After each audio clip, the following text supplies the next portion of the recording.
بسم الله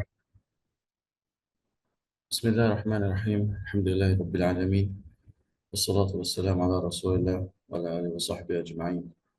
أما بعد، السلام عليكم ورحمة الله وبركاته. Welcome again sa MOPA Academy at maraming salamat sa inyong oras sa pag-attend dito sa kanila sa ating gabing program ngayon dito sa Pilipinas at hapon naman dyan sa Middle East. At ang paksa natin ngayon is yung kahalagahan ng Quran, uh, the importance of Quran. So bilang isang Muslim, paalala lang ito sa una sa aking sarili patungkol sa kahalagahan na itong ang ating aklat na ipinadala ng Allah. Uh, mga propeta noong panahon, pinadala ng Allah ng mga banal na kasulatan na sinasabi. So si Prophet Moses, yung sinasabing Torah, sa panahon ni Musa, alayhis salam, kung titignan niyo ang mga miracle na ipinadala ng Allah sa mga propeta. Sa panahon ni Musa, si Propeta Moses, uh, it, yung uso sa panahon nila ay yung mga magician, yung mga black magic, mga gumagamit ng magic. So, ito ang binaba ng Allah kay Prophet Moses na miracle is ipakita yung mas ang lahat ng power ay nasa Allah, nasa Panginoon ni Musa. So yung ginagawa nilang tinatry nilang magic, tulad yung anuman bagay o yung stick nagiging ahas. So ipinakita din ng ni Musa na mula sa Allah ay masigit pa, malakas yung mga powers na meron sa kanyang mula sa kanyang Panginoon. So kung anong uso, yun ang isinisend para maniwala sila. Kaya sa propeta ay pinabadala ng Allah. So sa panahon ni Musa, uso yung mga black magic, uso yung mga magician. So pinakitaan sila ng Allah ng matinding uh, kapangyarihan niya na nangyayari sa paligid nila. Tulad pagkahati ng tubig, yung ilog naging dugo. So hindi kaya ng mga magician yun, di ba? Hindi yan ang masasabing magician din si Musa dahil yun yung miracle na ibinaba sa kanya. So para maniwala sila na ito talaga ay hindi kayang gawin ng isang magician.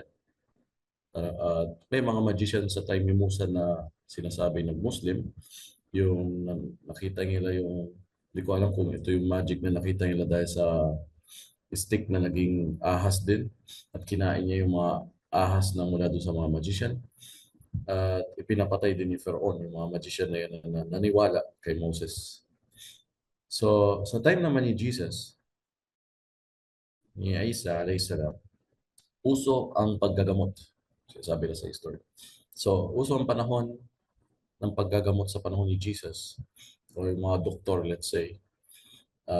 Kaya yun din ang miracle na ibinabayan kay Jesus na maggamot.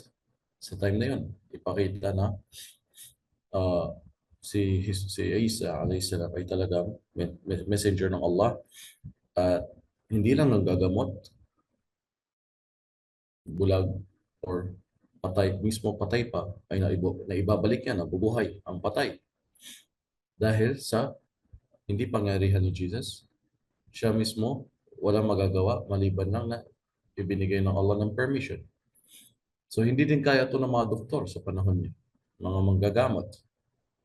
Albura, tinatawagin na, kalimutan ko sa Tagalog, tinatawagin na naggagamot. So ito yung binalon sa kanya, kay Jesus, na manggamot. At yun kay Prophet Muhammad, peace be upon him, sa panahon ni Propeta Sallallahu Alaihi Wasallam, ang uso sa panahon niya ay yung mga makata, mga poetry, mga matilang tawag sa Tagalog. Export sila sa linguistic, sa mga poetry, mga poem, yung mga Arabo lalo sa panahon ni Prophet Muhammad sallallahu alaihi wasallam. Kaya ito yung miracle na ibinaba ng Allah sa kanya bilang challenge doon sa mga tao sa panahon niya. Sa mga magagaling din sa poet, sa mga poetry, or sa mga makata, yung mga may talino sa linguistic, nakapag-aral. At hindi din nila masabi na galing yung kay Prophet Muhammad, inimbento niya.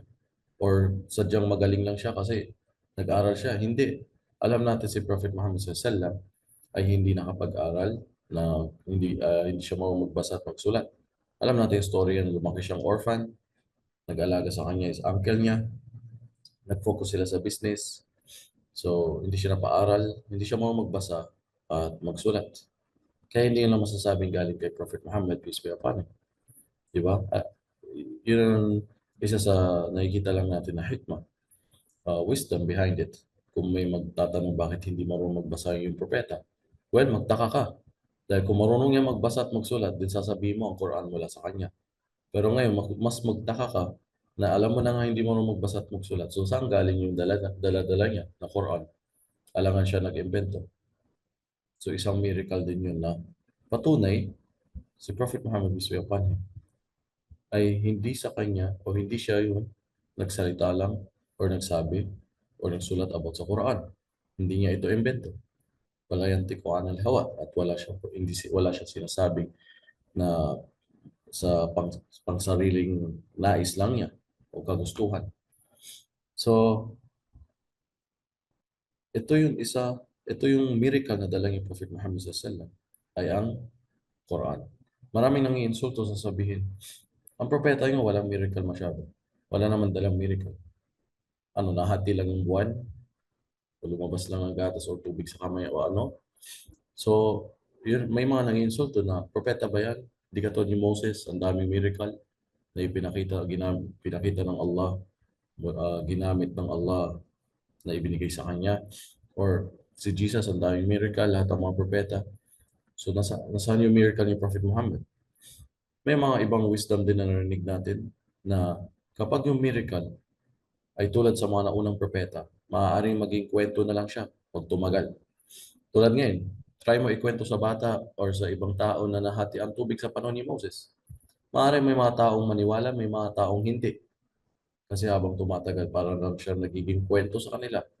Ang paniwalaan mo man o hindi, parang walang benepisyo sa kanila. O pwede malaya silang hindi paniwalaan kasi nakalipas na siya na kwento. Pero kay Prophet Muhammad, peace be upon him, nasaan ang kanyang miracle? Ibinigay ng Allah sa kanya bilang propeta. Doon mismo sa mensahe niya, ang miracle. Kaya kung mapansin yung mga mensahero tulad ni Musa, si Moses, si Jesus, may dalang miracle at may dalang mensahe.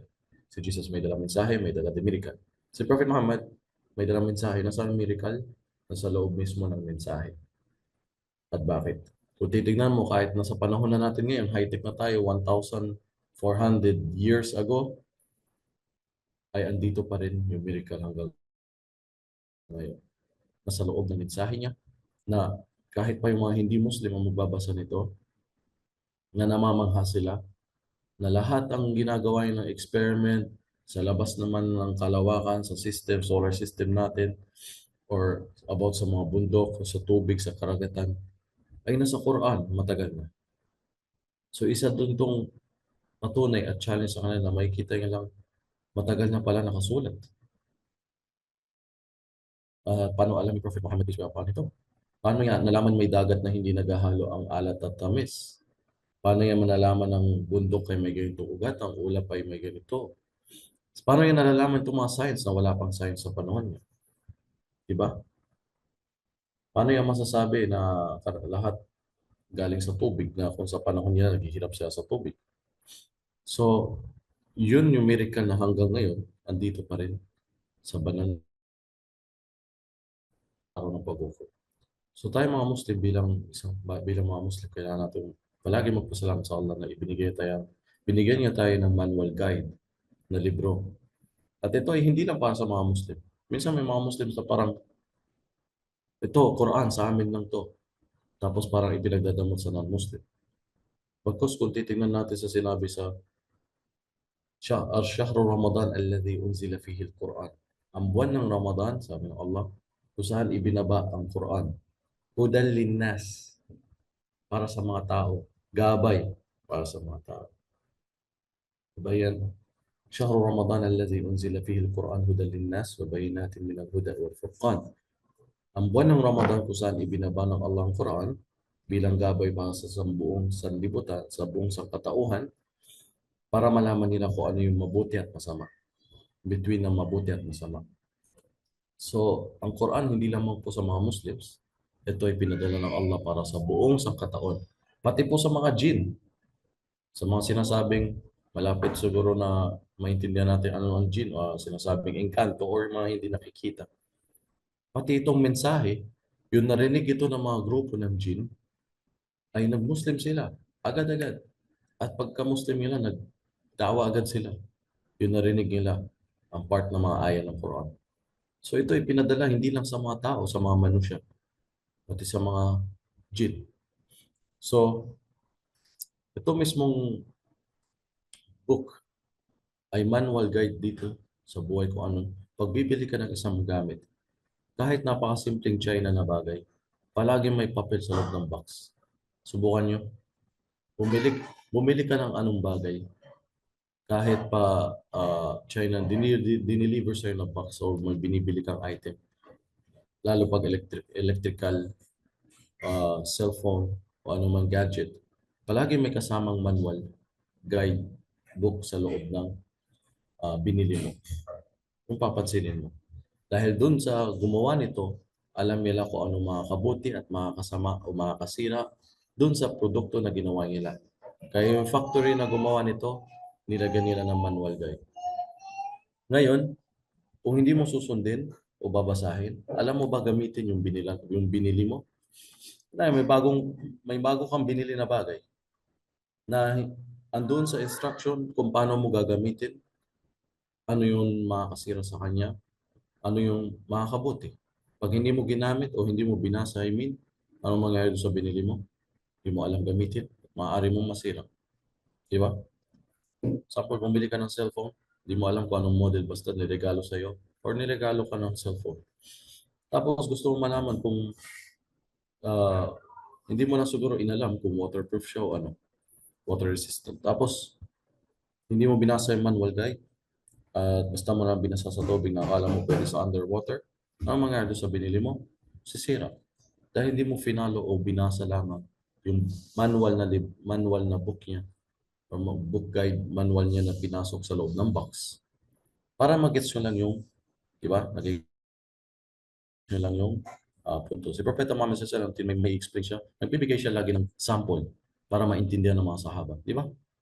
Katulad yung ibon, pag lumabas yung ibon, ay walang dalang pagkain, babalik siya may dalang pagkain.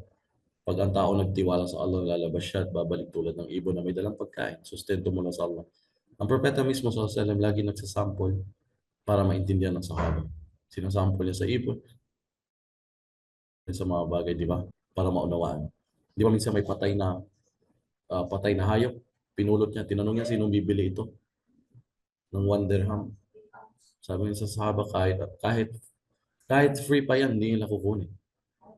Tapos sinampol niya ganito kawalang side o silbi ang dunya, ang mundo. So lagi siya gumagamit ng sample. Kaya magets nyo bakit din ako gumagamit ng sample para maunawaan. Gumagamit ng sample para maunawaan ng sahaba. So balik tayo sa manual book guide. Pag hindi mo finalo o binasa, na bawal pala basahin sa tubig, charge mo lang siya ng 1 oras. Anong ginawa mo? Kaya mo bang buksan yung cellphone? Alam mo ba saan yung settings niya? Paano siya lagyan ng SIM card kung hindi mo babasahin sa banda yung palagyan ng SIM? So, nagets yung punto na yun na kung yung gumawa nitong cellphone, nilagyan nila ng manual ng box pa, follow mo, basahin mo lang hindi masira. Tayo pa kaya, sinong gumawa sa atin? Siya, ng Allah. So siya ang lumikha sa atin at alam niya kung ano makakasira at makakabuti sa iyo. Kaya binigyan kayo ng manual book, guide, ito ang Quran. Gabay mo. At alam mo para mabasa mo kung ano makakasira, makakabuti sa iyo. Kaya kung ang tao, hindi niya basahin, hindi niya sundin, ano mangyayari sa kanya? Sira. Kaya maraming taong sira ulo. Yes, totoo. Sa ibang bansa, kahit may kaya na, mga sikat na singer or ang artista ng Hollywood, andun na sa kanila ang kayamanan, mansyon, babae, pera, lahat ng klaseng gusto nilang pamumuhay na sa kanila na. Bakit sa bandang huli, nag-a-addict, nag-suicide, papakamatay? Bakit? Anong kulang? Anong kulang sa buhay nila? Manual. Yung book guide na hindi nila alam kung anong bakit sila namumuhay, ano bang bawal at mabuti para sa kanila. Kaya kahit mayaman na, kung may kulang naman, at yun yung manual guide na ibinadala sa atin. So parang magets natin. Kaya minsan, ang isang Muslim, yung mga hindi Muslim na nagtataka bakit bawal sa inyo ang alak, bakit bawal sa inyo ang baboy, o bawal sa inyo ganito. Ang tamang sagot, pinagbawal ng Allah. Bakit bawal sa inyo ang baboy? Hindi, wag mo sagutin dahil marumi. Mali yan. Kasi may mga scientist ng philosophy ngayon, kaya lang linisin yung kanin ng baboy. Nilinisin nila.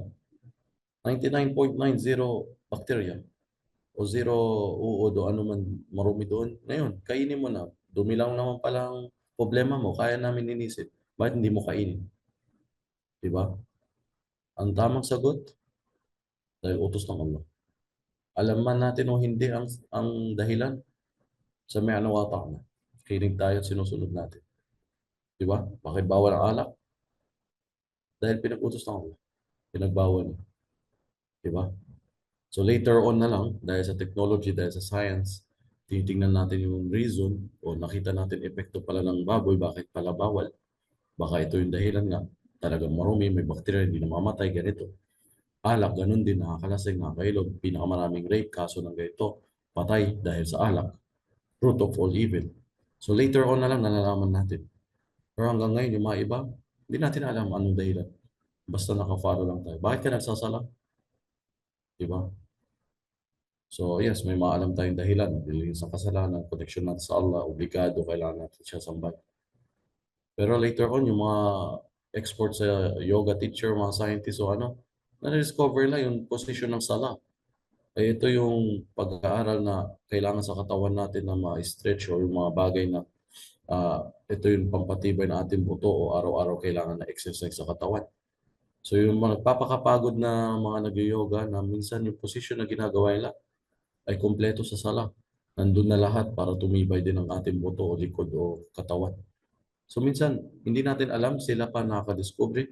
Ang punto, ginagawa natin para pala sa atin din benepisyo. Kita yung pinapagawa ng Allah is para din sa atin. So mahaba po ito, topic na about sa kahalagahan ng Quran. Andun pa lang tayo sa basic na para malaman, okay, itong libro ay napakahalaga.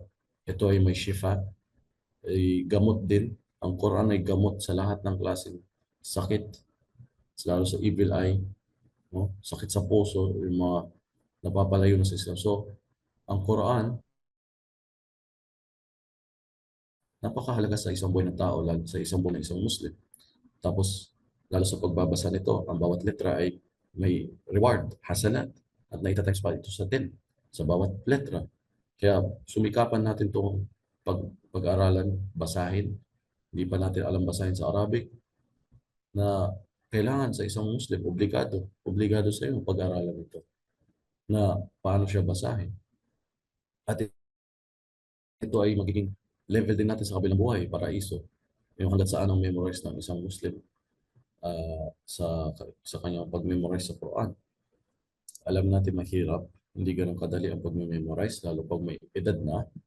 Pero i-motivate natin katulad yung mga sahaba na late na lang nag-Muslim, may mga 40, 30, na saka lang sila nagbalik Islam yung mga sahaba. So sila nga na-memorize sila. At ang mga sahaba pala, may memorize ayah or chapter, surah, hanggat hindi pa nila matapos, sundin, hanggat hindi nila masunod, gawin ang isang surah, ang isang ayah. So magme-memorize sila ng 10, siguro doon yung nagagawin nila yung mabuti. Pinapractice muna nila bago sila mag-memorize ng panibago. Meron isang sahaba, hindi pa rin siya umaalis dun sa memorize ng surah dahil hindi pa rin siya maka-afford ng alipin na pakawalan niya o makahanap ng alipin para ipakawalan niya bago siya mag-next sa another surah, another chapter or verse ng Quran. So, dahil sa panahon natin ngayon na sobrang araw-araw may ginagawa, busy, trabaho, ay minsan ang Quran nawawala na pupunta lang sa isang tabi na inaalikabukan na sa loob ng bahay na bubuksan lang tuwing Ramadan na alala ang Quran. So, kung iisipin natin ang last scene natin sa Facebook at ikukumpara natin sa last scene natin sa TikTok at last scene natin sa Instagram, kumpara natin sa last scene natin sa Quran. So, kailan natin binuksan ang Facebook? Kailan huli natin binuksan ang Facebook? At ikukumpara mo sa kailan mo huling binuksan ang Quran. Di ba? Walang ligtas dito kahit sino, kahit tayo, ako mismo. So, minsan, isipin natin yung para makonsensya tayo na. Last scene ng Facebook siguro, 1 minute ago lang o 5 minutes ago. Last scene ng Quran, baka last day, last week na binasa natin yung Quran. So sana po, ito ay hindi naman para kanino man o para kay share host. Ito ay para sa iyo. Ito, ang Quran ay salita ng Allah mismo. Hindi ito salita ng gobyerno, salita ng presidente. Hindi ito salita ng sheikh, salita ng ustad. Hindi ito salita ng nanay mo, tatay mo. Hindi ito salita ng sinong special na tao. Hindi ito salita ng propeta. Lahat ito ay salita ng Allah. Ito ay mensahe ng Allah. Imagine mo yung lumikha sa'yo. Yung gusto-gusto mo makita yung nagbigay sa'yo lahat ng biyaya sa mundo. Nagbigay sa'yo ng magulang. Yung namili sa'yo ng magulang. Binigyan ka ng anak. Binigyan ka ng work. Binigyan ka ng paningin. Ito yung mensahe niya sa'yo dito sa mundo. Buti nga nagkasya pa o sa bigat nitong salita ng Allah, sa tindi nito, na kahit yung ibinababa na sa bundok, ay kaya mong durugin ang bundok sa salita ng Allah, sa bigat ng Quran. So, tayo ang pinaka-blessed na mabigyan nito na creation na ibinigay sa atin. Kung gusto mo, sabi nga nila, kausapin ka ng Allah. Kung gusto mo, kausapin ka ng Allah, basahin mo ang Quran. Pag gusto mo naman kausapin ng Allah, doon ka naman sa sala. So, ang Quran ay isang malaking halagang parte sa ating buhay, sa ating pagiging Muslim. At matutunan natin papag-aralan. At hindi din sapat na ma-memorize lang ito. Huwag yung may hafiz tayo, ma-memorize. Hafiz, memorize niya yung buong Quran. Okay na yun. Minsan po, nakapasyal ako noon time na naglalakbay pa ako at nag-stay kami nakapasyal na ako sa maraming turil. Mashallah, nagme-memorize yung mga bata ng Quran, halos matatapos na. Pero may mga iba may attitude pa rin or may mga ibang binata na hindi pa rin maayos ang pag-ugali or minsan pa magnanakaw. So hindi pa sapat yung sinasabing memorize ng Quran kung hindi naman niya naintindihan yung binabasa niya. Kung hindi niya naintindihan ano yung sinasabi ng Allah sa kanya. Kung hindi naman niya naintindihan anong inuutos ng Allah. Diba? Memorize nga niya. Hindi naman nagbe-beneficyo sa kanya dahil hindi niya naunawaan.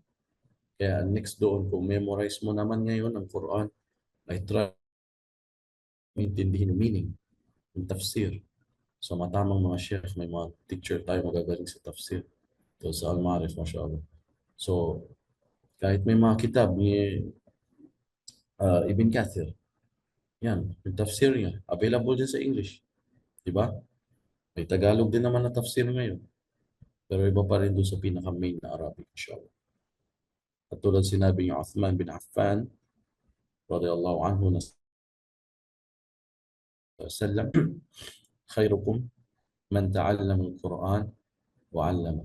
Ang the best sa inyo ay yung natutunan niya ang Quran at ito ay kanyang tinuturo. Ito yung ang the best sa inyo ay yung natutunan niya ang Quran at ito ay kanyang itinuturo. So nawa yung mga tao, yung may mga iba dyan na estudyante na may natutunan kahit konti. Na inshallah yung mga kamag-anak natin, anak, kapatid, or sino man na malapit sa atin, pamilya na may ituro natin sa kanila kahit yung last 10 verse pa lang ng Quran at last 10 surah, ma-memorize, maintindihin din yung meaning, yung tajweed, Available na sa YouTube ngayon. Meron Quran Institute. Alam ko yun yung pangalan niya, Quran Institute, na Egyptian na teacher na nasa ibang bansa na nag-i-English din. So, tuturuan kayo ang tamang tajwid ng pag-recite. Surah Fatiha, yung last tatlong, yung last 10, pati yung last, yung Juz Amma. So, para feeling mo kausap ka niya, parang Zoom, parang live, na bibigyan kaya ng space para magsalita, isabayan siya sa pag-recite, at itatama din niya yung mga maling pag-pronounce. So wala na tayong dahilan ngayon, malayo ako sa school, walang madrasa dito sa amin, walang ustad, walang ganito. Hindi. Binigyan tayo ng Allah ng computer technology ngayon, cellphone na internet. Ipinadali sa atin ng Allah dahil malapit na ang araw ng paghuhukom. Kaya binigyan tayo ng technology ngayon para mapabilis. Andiyan na, isang click. Di ba? Ako ngayon, nasaan ako? Saan sulok ako ng mundo ngayon? Pero paano tayo dito nagkakasama-sama at nagkikita-kita? Di ba? Ng live. Walang posible ngayon. So, ah, kunin natin ang oras sa pagsamantalahan natin habang may free pa tayo na oras. Maniwala kayo sa hindi, sa totoo lang. Ito yung sinasabi nga na sulitin ng 5 bago ang 5, sabi ng propeta sa Islam. Kung nagkakamali yan, 5. Di ba? Ang pagiging bata-bata bago dumating ang katandaan. Di ba? Bata-bata ka, malakas ka. Sulitin ng health bago dumating sa ang sakit.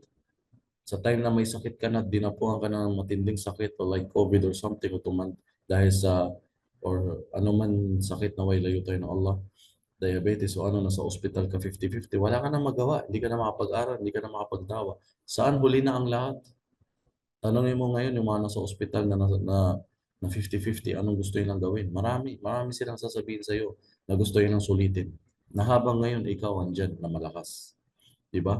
Sulitin mo ang pagiging yung edad mo, yung bata-bata bago ka tumanda, naalala ko. Ano pa yung mga kailangan mong sulitin? Yun nga, yung health bago dumating sa ang sickness, kayamanan bago ka maghirap, or yung isa, sulitin mo din lalo ito yung oras mo na free ka, free time mo bago pa dumating ang pagiging busy mo. At dati sa Saudi, mashallah, may mga free time ako kahit pa paano, kumpara dito na talagang totally sobrang busy. So ngayon, kung kailan sobrang busy, na tawag dito, darating para sa yung time na halos kulang na lang, wala ka ng time mag-aral sa sobrang dami mong kailangan gawin sa obligasyon sa buhay. Kaya habang andiyan ka pa, na free ka ngayon, alhamdulillah, at least nagagawa mo ngayon, yes, andiyan ka, nanonood, nabibigyan mo ng oras sarili mo, anumang work ang ginagawa mo sa abroad ngayon o saan ka man. So, sulitin mo to bago dumating sa iyo ang busy na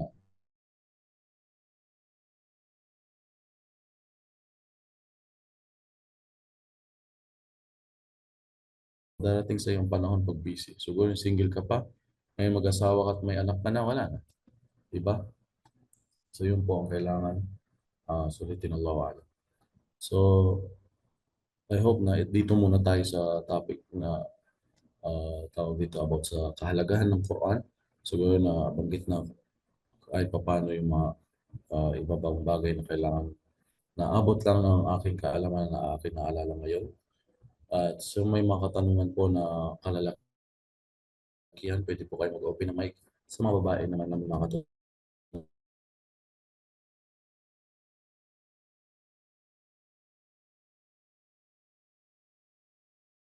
Kayo ba ay may na-invite na sa pag-join dito sa pag-aaral? At tawag dito, at kayo na ba ay nag-aral din, nakapag-register? May mga bago pang dating dito na hindi pa familiar sa Messenger of Peace Academy. Ito po ay online dawa training course na libre po, free. Wala ka pong babayaran. At makapag-aral ka sa oras na available ka anytime. Mag-open ka lang ng free account mo dito. At kahit bagong Muslim or hindi pa Muslim, welcome mag-join, pag-aralan. At pakishare din ito sa inyong mga kaibigan, kakilala, estudyante na may certificate din po itong Messenger of Peace Academy. Wala po akong nababasang any message text dito. Sorry na, may mga katanungan po ba? Narinig kaya ang aking boses? Paki-share po yung mga videos na nakikita yung animation, animated na mga posts ng MOPA Academy na mamaya may magbenepisyo sa mga kaibigan nyo sa Facebook. Magtulungan sa paggawa ng kabutihan. Lalo pagkatapos mo din gumawa na show up mo agad ito ng kabutihan. Maiksi ang buhay at wala nang balikan dito. Kaya simpleng click lang. Ito lang naman hinihingi sa'yo. Share. Share mo lang ang MOPA Academy, Messenger of Peace, itong page nila. Share mo yung mga post na nakikita mo about sa mga 1 minute lang na post yun, video na maaaring magbenepisyo ang mga kaibigan mo o friends mo.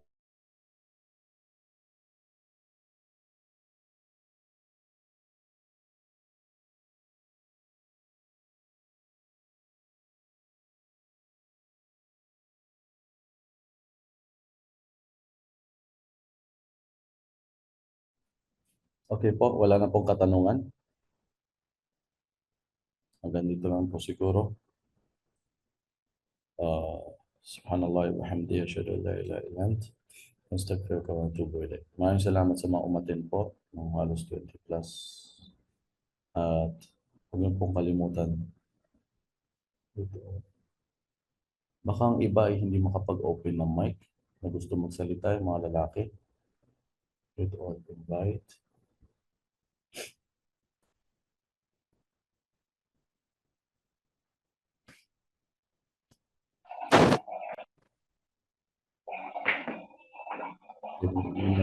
Open. May katanungan po kayo.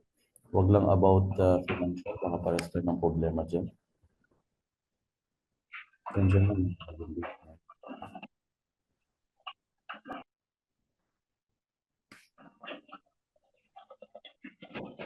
Mariam, ata yung camera ninyo. So, wala na kayong katanungan? Kung mga babae pwede mag-chat kung may tanong. Sino bang taga-Taguig dito? Bukas yata ini-invite ako sa Taguig. I think ganito din medyo magiging topic ko about sa kahalagahan ng Quran kasi graduation siya ng mga batang nakapag-memorize ng Quran, I think, for competition. Kaya yun din ang magiging topic daw bukas, umaga. 7 o'clock, Taguig. Kalimutan ko lang. Anong street address? I think may post sila. So kita-kits na lang pati mga nasa Quiapo. See you tomorrow. First time ko pupunta sa Quiapo. Inshallah. So maraming salamat sa inyo. So pakisuportahan ng Messenger Peace Academy. Kahit wag na ako, kalimutan niyo ako. Ang importante dito sila.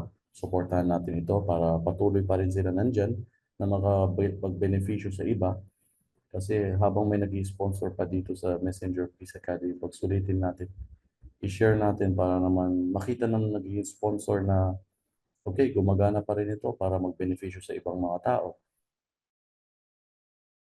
Kasi kung hindi natin pansinin, puro na lang mga ibang trending na walang kwentang pansinin natin sa social media, kawawa naman yung mga, baka mawalang gano yung nag-sponsor dito, sabihin wala naman nag-aaral, ayaw nila mag-aaral, kalas, di ba? But for sure, dahil sa Allah, ayaw man nila o hindi, ginagamit siya ng Allah na sponsoran ito na maging libre makapag-aral tayo. So habang nandyan, pasulitin natin. At meron din itong certificate para patunay na ikaw ay dumaan sa basic pag-aaral ng pagdadawa, training. Isa na din yung certificate na may co-collect mo para i-display kung gusto mo.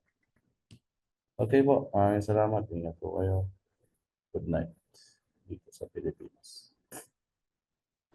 Salamat po, Ustad. Thank you po. Kami natin ang Quran, ang salita ng Allah at ang kanyang libro.